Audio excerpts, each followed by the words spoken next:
রাজস্থানের কাছে ম্যাচ হেরে ড্রেসিং রুমে ভাঙচুর করে ম্যাক্সওয়েলকে ধরলো বিরাট কোহলি। তীরে এসে আবারও তরি ডুবলো রয়্যাল চ্যালেঞ্জার্স বেঙ্গালুরুর। দর্শক, আইপিএল এর সেমিফাইনালে ওঠার কোয়ালিফায়ার ম্যাচে রাজস্থান রয়্যালসের বিপক্ষে খেলতে নেমেছিল রয়্যাল চ্যালেঞ্জার্স বেঙ্গালুরু।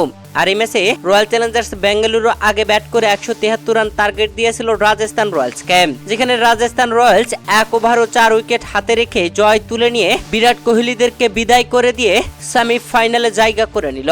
এবারের আইপিএল এর শুরুটা মোটেও ভালো ছিল না বেঙ্গালুরুর জন্য, তবে মাঝপথ থেকে জ্বলে ওঠে বিরাট কোহলিরা। একের পর এক ম্যাচ জিতে জায়গা করে নেয় প্লে অফসে। তবে প্লে অফসে উঠেই কোয়ালিফায়ার ম্যাচে রাজস্থান রয়্যালসের কাছে হেরে বিদায় নিল।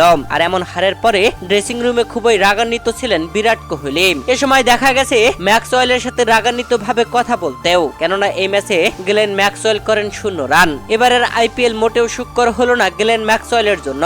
কোন ম্যাচে করতে পারেননি হাফ সেঞ্চুরিও। রয়্যাল চ্যালেঞ্জার্স বেঙ্গালুরু যেন রীতিমতো অবাক হয়ে গেল বড় অঙ্কে কেনা ম্যাক্সওয়েলকে নিয়ে, কেননা যে ম্যাক্সওয়েলের উপরে ভরসা ছিল অনেকটাই, তবে সেই ম্যাক্সওয়েল কিছুই করে দিতে পারলো না বেঙ্গালুরুর জন্য।